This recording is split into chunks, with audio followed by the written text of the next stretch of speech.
Hi there, welcome to the show ChitChat. I'm here, Hafsa Islam. As usual, I have a guest, someone very important, I would say, Amy Neilson Smith. Welcome to the show. Thank you. How are you today? I'm very well, thank you. I'm really happy to be here. And I'm so glad that you're here because I heard so much about you and I read your biography and it seems so interesting.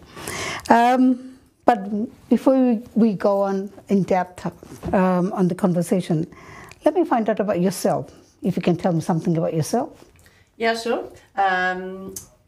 I am a poet and also a performing artist. And in the last 6 to 8 years, I've been running my own charity initiative called A Blind Bit of Difference, which is the book you've got on the table. Yeah.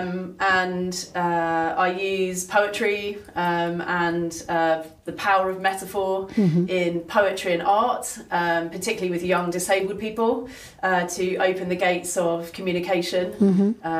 And recently I've been doing it all over the world as well, in places like Brazil and Bangladesh and Africa. Wow, so interesting. 3 countries.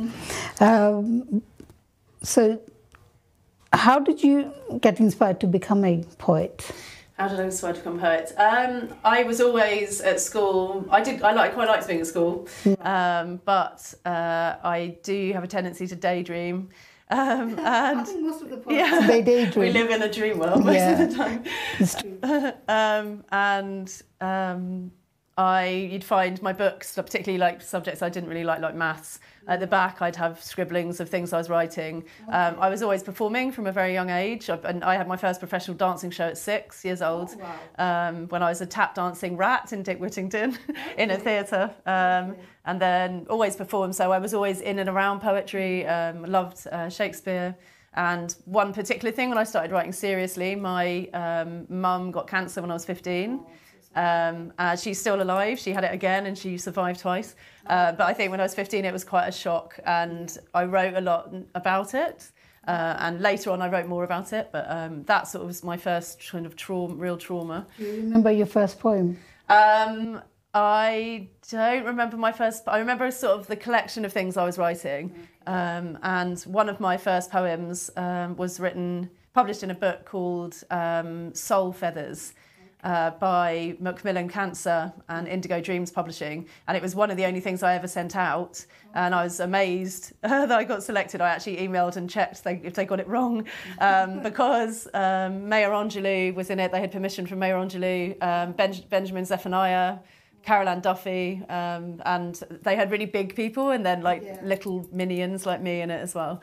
But that was one of my first poems, and that was about my mum's cancer. So. Oh, wow. Maybe because it's a subjective poem that it kind of touched someone's heart. Yeah, just all came out. It wasn't really planned or edited, so it's one of those. Well, that's really good. Congratulations. Thank you. A Blind Bit of Difference. That's the book. Do you want to tell me some details about this? Yep, that's our sensory poetry anthology. So the poems inside, it's our first ever book that the charity produced. It started as a game in a school with visually impaired students, and because we talked about inclusivity and what they feel included in and what they don't feel included in. And one of the things that they didn't feel included in was colour. Because they felt, as visually impaired, most of them didn't have much of a perception of colour. So I started brainstorming, and I was working with lots of sensory artists at the time using synesthesia, which is when one sense turns into something else. So someone with synesthesia could hear music and they taste something. This is technically a medical condition. And I learnt about it and I was like, wow, that's fascinating. So in a playful way, we started playing with colour, and we had food which you would eat and try and describe the sensations instead of colour. Yeah, so this was all from students. So a student wrote a poem called We Do Make a Blind Bit of Difference. So they do make a change in the world, even though they're disabled. And so he wrote a poem, which then went in the book, and I decided to call the book after his poem. Okay. And then after several weeks, when I was thinking about getting funding, because they'd done so well to produce a theatre production, I called the charity that. So yeah. Wow, that's really good. I know you went to Bangladesh. How did that come about? How did Bangladesh come about? I am a performing artist and poet, as I said, and there's an amazing performing company in the UK called Sauda Arts. Yeah. As you know, I met you at a production. That's how we met. Yeah.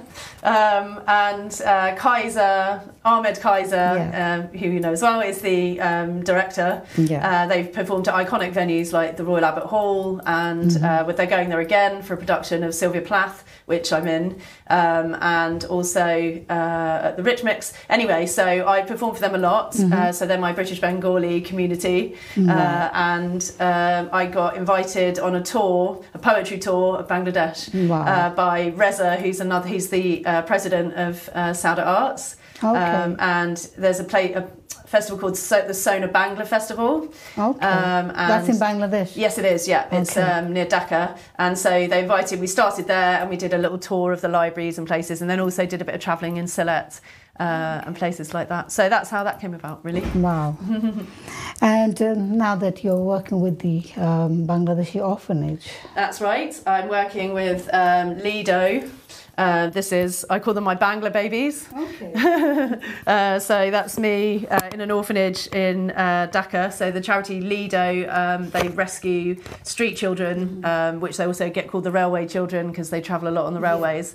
And they rescue them and take them to their orphanage and school them and clothe them and counsel them and try and get them back either back to their parents or find new parents for them, so get them adopted. And it was just a wonderful experience because of my charity work here, where I also work with disabled children. They had a disabled unit, so I went to work using sensory practices at the orphanage, and I'm going back. It got postponed. Do you think, working with disabled children in Bangladesh, do you think there are enough disabled provision that's happening in Bangladesh? I was only there for quite a limited time.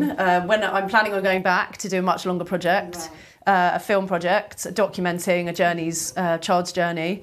Where I was at Lido, the provision was actually amazing, and it was. If I'm honest, a lot better than I was expecting, because I've worked in other countries where there hasn't really been anything. All of the teachers that were in the disability unit were all trained, had really amazing English, so it meant working with them was very easy because I'm only just starting to learn Bangla, so I'm struggling, but I'm trying. I was going to ask you, what were the challenges and obstacles that you have faced in working with these children in Bangladesh? Language is obviously... but you would think it was a lot more of a problem than it actually was, because they were all quite young, as you see from the picture, sort of 7, 8, 9, the ones I worked with. And a couple of things, the teachers were amazing with English, so the interpretation was great. And the thing about sensory practices is a lot of it is taste and smell and dance. So there's so much communication happening without language being the key. Most of the time we think language is very important. I mean, it is important, but at the same time, somebody like they cannot speak, or somebody deaf, somebody dumb. Still, there is other way of getting them to understand and communicate. Many of us don't have that kind of knowledge, but people like yourself working with them, NGOs working with them, they can get these children to flourish. Yeah, definitely. I think one of the key things is food. Children love eating. How is that? Because children love eating. They want to do it, and it gets them talking. It's always something that gets the children talking and experiencing, and it's very real. So a lot of, particularly like some autistic students and those with complex needs don't necessarily have the imagination to just imagine something when they're told it. They need it to be real and happening. Yeah. So if they have a smell, it stimulates the imagination and your nervous system is stimulated. So it's moving into something very biological. Yeah. I mean, also, there, our 5 senses that works, and maybe one sense doesn't work, but the other senses works, and then that kind of stimulate the whole procedure of learning, and like you said, touch, smell, visual, then taste. That kind of, it does work. And that doesn't matter if you're blind or if you're deaf, still this kind of things work. So. And it's a shared experience. It is. So if we're both tasting the same thing, we're experiencing the same thing, so it's creating a connection. So even within a disability unit, there's so many different needs and so many, like you said, if it all varies the senses, but taste is definitely one, unless you don't have taste, but that's quite rare. That brings people together because it is a shared experience in that moment. So, like you said, food is one thing that it gets everybody together. Working with any community, food is the thing that brings people together, and sharing the food that makes it. If you can't speak the language, doesn't matter.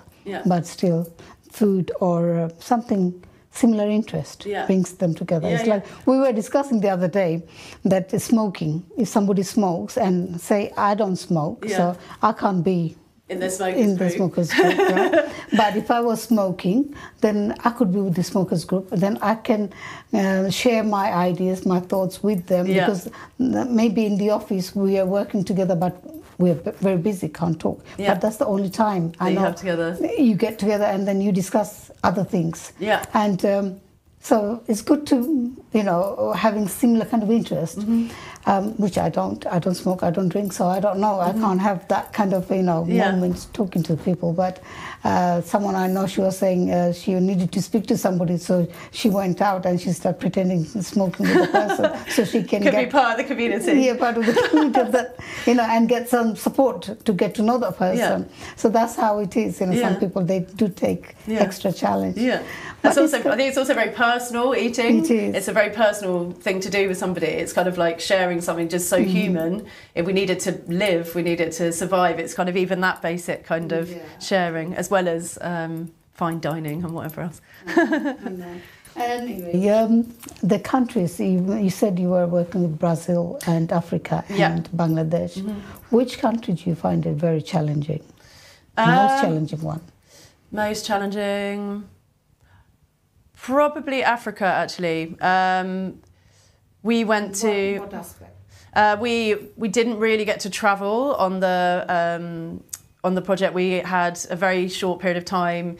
I had my main core team with disabled artists from the UK and my filmmaker, Kate Dangerfield, and Zara Jane.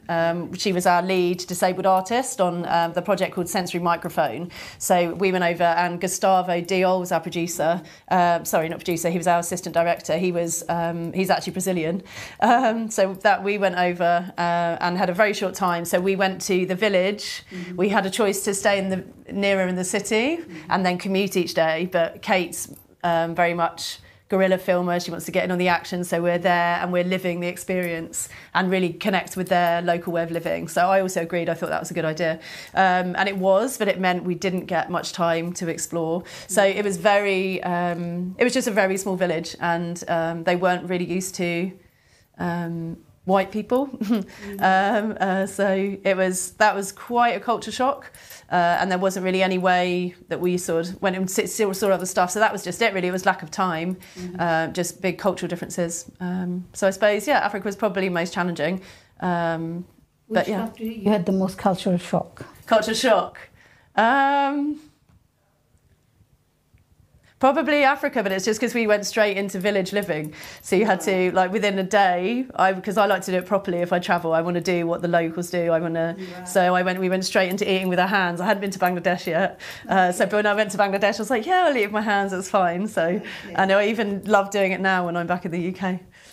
You mentioned you're an educator. What kind of education do you work in? Yeah. I am a sensory poetry educator. That's my... What does that mean? What does it mean? I teach disabled children or those with complex needs and autism how to access poetry in a different way, because a lot of their imaginations work in a very different way and won't immediately imagine something. So if I used a poem in a class, I would have a table full of sensory engagement. So it would be lots of smells that are in the poem that will help them stimulate their imagination. There might be objects that they could hold and feel. So you're bringing the poem alive in an experience, and I think all schools should do it anyway.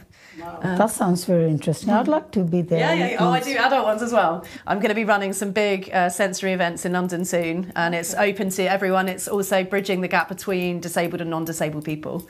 So yeah, that sounds really interesting. You had poetry tour, and also you do dance educator. That's true. I'm a dance educator. Yeah, I started as a dancer. That was the first thing I trained in when I was very little, and I carried on dancing all the way through my teens into my early 20s. I was doing contemporary dance in my early 20s, and then branched more into acting and writing. So I ended up going more down that path, but I still love it, and I really love dance as a medium. It's one of my favourite things to go and watch, because you can turn off the language brain. Wow. You mentioned in one of your biography that this person, well, it's a girl, I think, one of the child, she's writing her second book. Second collection, Beautiful Bangladesh. No. That's actually me that's writing that. Oh, okay. Yeah. I'm writing. That's my first collection is called Dark Matter, which you've got a copy of, and that was written 10 years ago, I think. So this is the Dark. That's Dark Matter, yeah. Which is the thin line between lust and destruction, and also matters of the heart, really, the dark matters of the heart, sown with a lifeline of light. That's what one of the reviewers said. So that was a long time ago, and I've had been published in things, but I'd never really been inspired to write a new book. Okay. And I loved Bangladesh so much, the whole experience and the people and the culture, that I started writing about the orphanage and the orphans, and also lots of the sort of more not jungle, but kind of rural areas, which was so beautiful. So it's inspired a new book. So at the moment, it's called Beautiful Bangladesh. Beautiful Bangladesh. Love to read it when it comes out. So when are you planning to publish that? I'm gonna have to work on it all year. So it will probably be in a draft ready to start sharing with publishers early next year. So what's your plan for the next? I know that you are saying you're going to Bangladesh. Yeah, I'm hopefully going. I've been invited again in January to something. And in March you're traveling to India. In March I'm going to India for the first time. Yeah. And what's your plan for Bangladesh next? Next time. With Lido, I'm going to apply for funding from, I think, probably the British Council. They funded our project Sensory Microphone in Africa. So the door was always open, so it would be good to go back to them. My plan is the orphans they're rescued, and then they spend only 6 weeks in the care of the orphanage, when they're schooled and counselled and educated, and they still keep in contact with everyone and they're cared for still, but they try to return them to their birth parents or for them to be adopted. And I think that would be an amazing way to make a film to raise the profile of Lido, so that they can get much wider sponsorship, because they still rely on public funding. So, yeah. And how did you manage to get the funding for the other projects that you've done? Africa was British Council. So the pandemic had just finished. I'd looked after my dad with dementia for the pandemic, so I just left my parents' home and moved back to London again, to my home. And I'd been back, I think, 5 days, and I get a call from the African director who I'd worked with in the UK saying, Amy, we've got this big application and we think me and your charity should work together and you should come to Africa. Yeah, so I was like, okay. First challenge after the pandemic, and we got our funding, and so we went on that money, and we gifted them and they workshopped everything, so we paid them incredibly well. They got a very good fee, so that raises the status of work you carried out in Africa? They have a theatre company called Kado Urax, and the director is called Diol Mamadou, and he's the director I worked with in the UK, and their theatre company is Forum Theatre, so it's really big political. You sort of swap roles with the audience. It's incredibly interactive. So we worked with their theatre company. Some of them were disabled and some of them weren't disabled. Right. But they kind of just do everything as normal. And we went and did sensory practices. So we shared the eating and the smell and things like that in workshop to try and infuse more sensory work into their theatre. Okay. Yeah. That sounds interesting. So whatever work you do is more to do with sensory. Yeah, everything to do with sensory. Basically everything, yeah. Because I believe, and people, once they've had the experience, it opens up a whole new world of communication, and the opposite of communication is when everything goes wrong. So you go and teach them how to use that tools. Yeah, tools. So once that tool's been used, do you think people carries on using the same tools, and do you exercise the parents, and do they get exercised and that this is what they should do with their children, or you work with the basically did you work with the parents? And in Africa it was actually an adult cast, but in Bangladesh it was young people. And when we were there in Bangladesh, so if I'm in an educational setting, which Bangladesh was, all of the teachers loved it and said they're going to use it more in their practices, and particularly some of the disability teachers who already know about it but are not quite in the way that we were doing it. So in that case, yes. Africa, they said they're going to input more of it into their theatre shows because it's so interactive with the audience. An example was, not a happy one, but they had a theatre piece about abortion, which most of their cultures see as wrong. So it's a big political debate as to whether people should or shouldn't. And they had a baby, and I said if you wanted to extend that sensory metaphor, the baby, it could be wet. And you could hand it to some of the audience. It's a doll. It didn't look like a baby. It was just like a dark kind of puppet. It had no features, so it's very symbolic. And I just said, what an impact as an idea if that was then put in water, so it was technically blood or whatever, and then handed.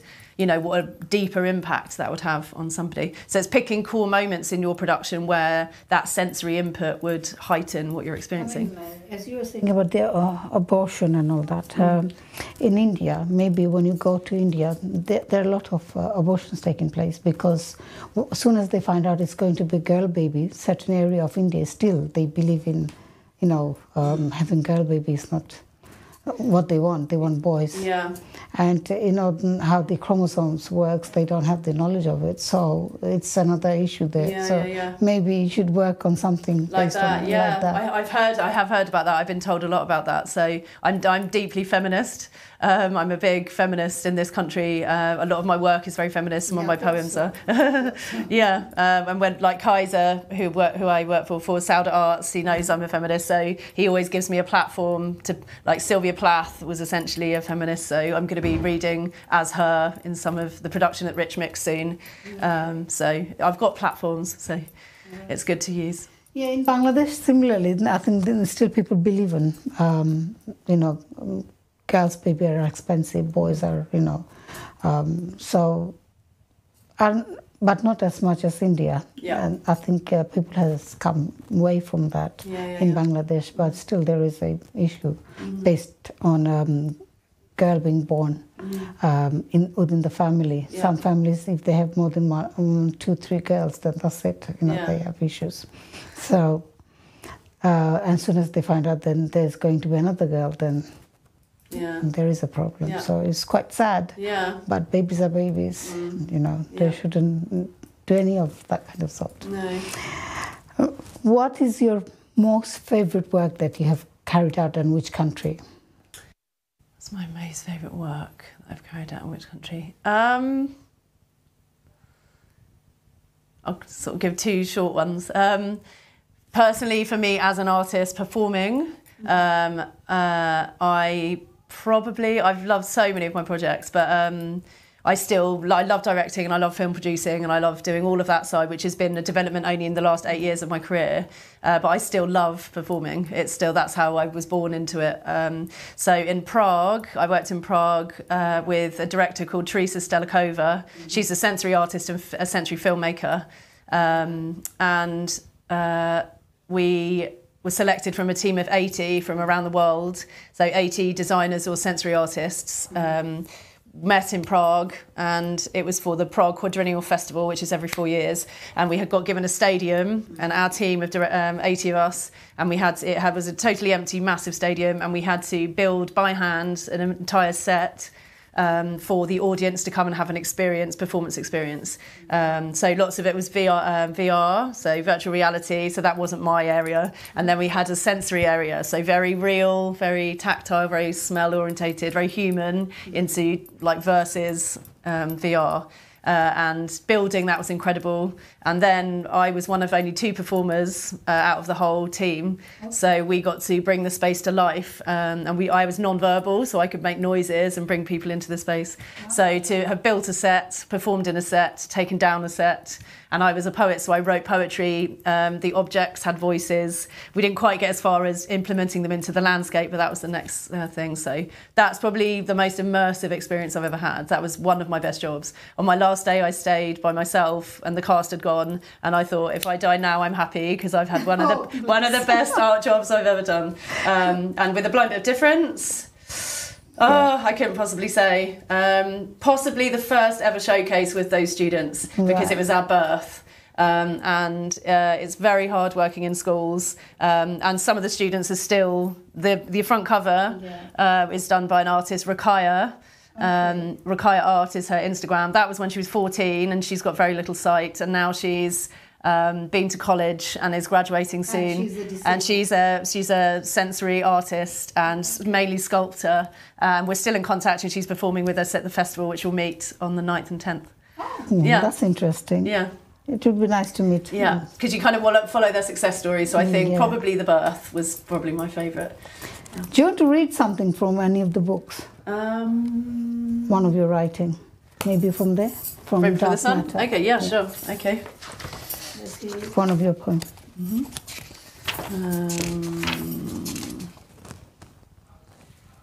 I'm going to read you.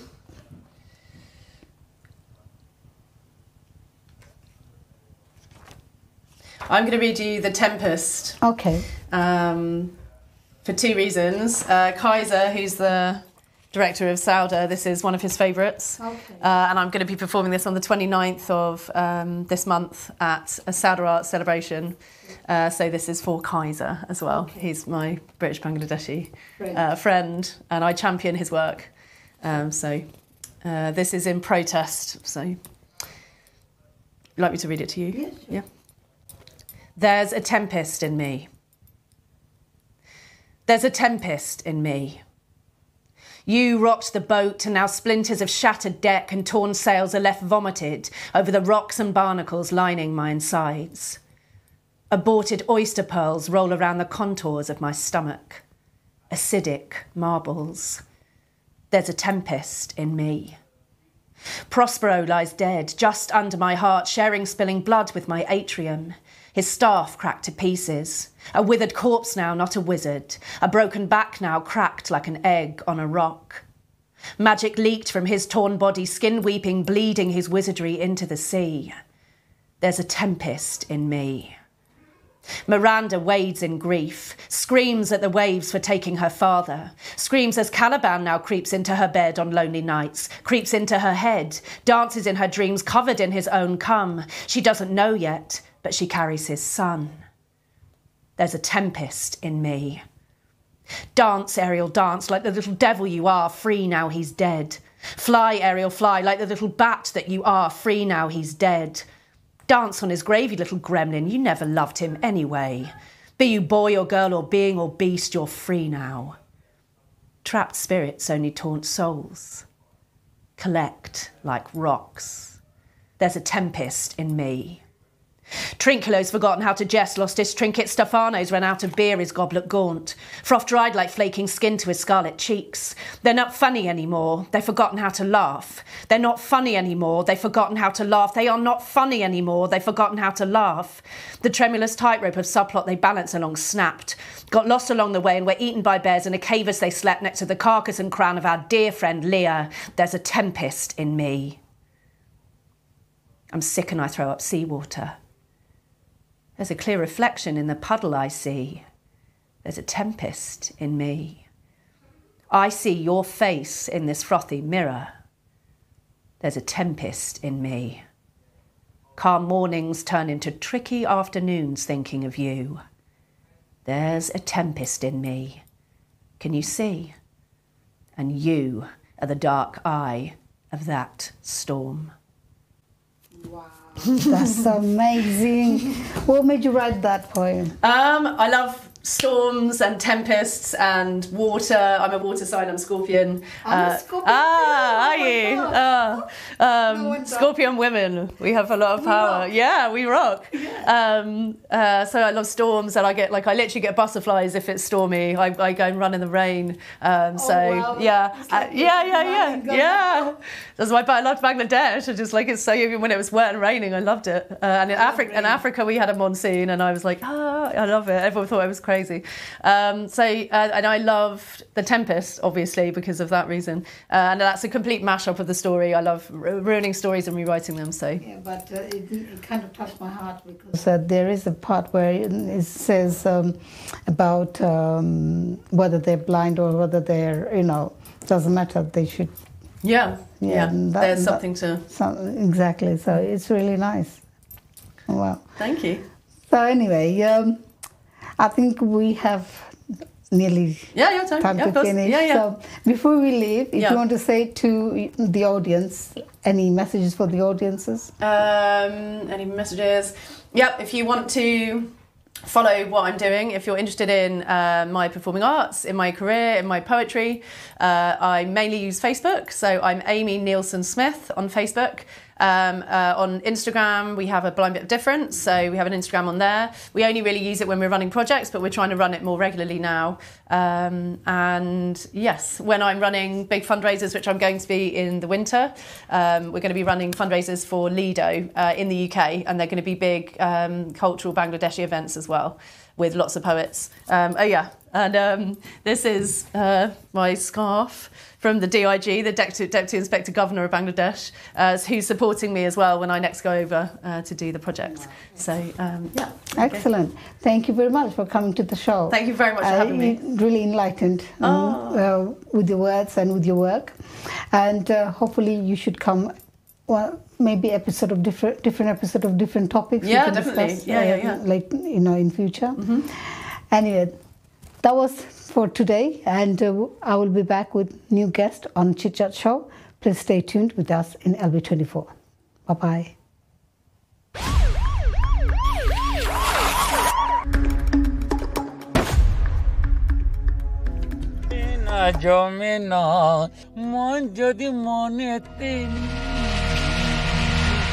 What have I done? You are mistaken, officer.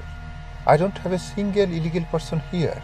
He is an illegal immigrant and he doesn't have the right to work here. You'll be receiving a letter from Immigration Enforcement very soon.